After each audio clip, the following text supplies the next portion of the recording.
The judge stood at my wedding reception microphone, looked directly at my parents' table, and said, "I need to address something that happened in this room 17 years ago." My mother's champagne glass stopped halfway to her lips. My father went pale, and I realized that sometimes justice doesn't arrive when you need it. It arrives exactly when you've earned it.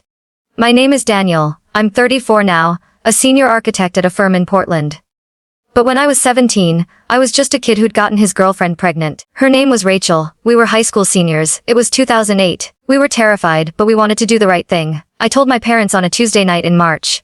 My father, a corporate banker who prided himself on family reputation, didn't yell. He went cold. My mother, who taught Sunday school and hosted charity luncheons, looked at me like I'd committed a crime. They gave me 72 hours to fix it. When I said Rachel and I were keeping the baby and getting married after graduation, my father said 6 words I'll never forget. Then don't come home again. I thought he was bluffing. He wasn't.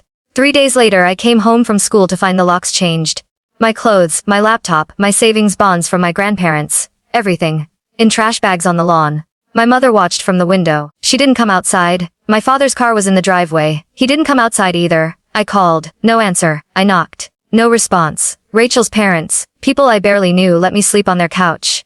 How do you process being erased in 72 hours? I'd been accepted to Oregon State with a partial academic scholarship. My parents had promised to cover the rest. About $11,000 a year. 2 weeks after they kicked me out, I got a letter from the financial aid office. My parents had formally withdrawn their expected contribution. The school adjusted my aid package, but there was now a $9,000 gap per semester. I called my father's office. His secretary said he was unavailable. I called my mother's cell. She answered, heard my voice and hung up. I worked full-time at a shipping warehouse. I took night classes at community college. Rachel worked part-time at a grocery store until our daughter Emily was born in November. We were 18. We had a newborn. We had no family support on my side. What kind of parents do that? When Emily was born, I sent my parents a text with a photo. Her name is Emily Rose, she's healthy. We're okay. I didn't expect much. Maybe I expected something. My mother texted back 4 words, we have no grandson. Emily was a girl, but that wasn't the point.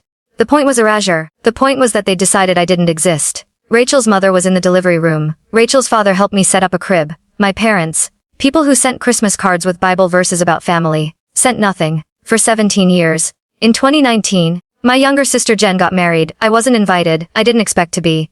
But Jen and I had stayed in contact secretly over the years. Occasional texts, coffee meetups when she was in town. She told me our parents had spent over $60,000 on her wedding. Open bar, live band, destination rehearsal dinner in Napa. She sent me photos. I saw my parents dancing, toasting, smiling in a way I hadn't seen in over a decade. I felt nothing.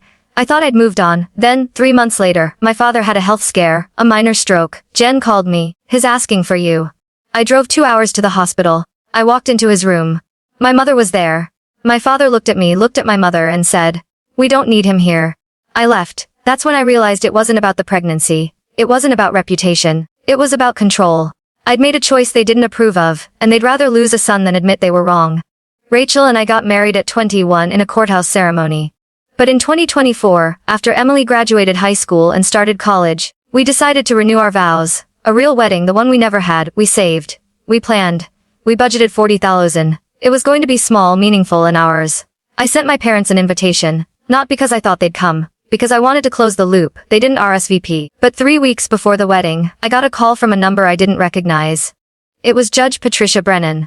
She'd been a family court judge for 30 years and was recently retired. She was also Rachel's mom's college roommate and had known Rachel's family for decades. She said, "I heard about your wedding. I'd like to attend if that's okay, and I'd like to say a few words if you'll let me."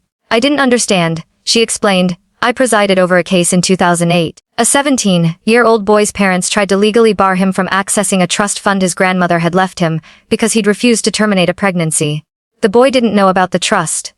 The parents wanted it transferred to his sister. My chest tightened. "That was you, Daniel." I'd never known. Judge Brennan told me that my grandmother, my father's mother who died when I was 15, had left me $50,000 in a trust, accessible at 18. My parents had filed a motion to redirect it to my sister citing moral unfitness. The motion was denied. The trust was supposed to be released to me in 2009. I never received it. Judge Brennan had kept notes. She'd always wondered what happened to me. She'd followed the case because something about my parents' cruelty had stayed with her. When Rachel's mom mentioned my name at a book club, she connected the dots. She said, "I can't give you legal advice. But I can tell you that if you never received that money, someone committed fraud. And I can tell you that at your wedding, in front of everyone. I'd like to make sure the truth is told. I sat in my car for 20 minutes. Then I called a lawyer. The wedding was beautiful. 70 guests, garden ceremony. Emily walked Rachel down the aisle. My parents didn't come. But my sister Jen did, and she brought someone with her. My uncle, my father's younger brother, who I hadn't seen since I was 16.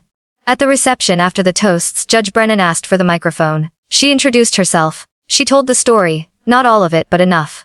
The trust. The motion. The denial. The missing 50,000. She looked at my sister and said, Jen, your parents told you that trust went to your college fund, didn't they?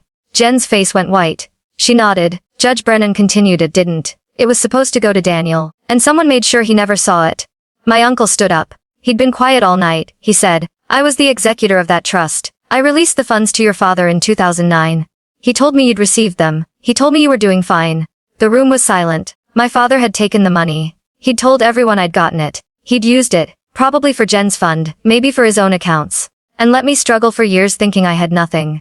Within 2 weeks, my lawyer sent a demand letter. My father's attorney responded with a settlement offer, full repayment of 50,000 plus interest, totaling 73,000, and a signed affidavit admitting the funds were wrongfully withheld.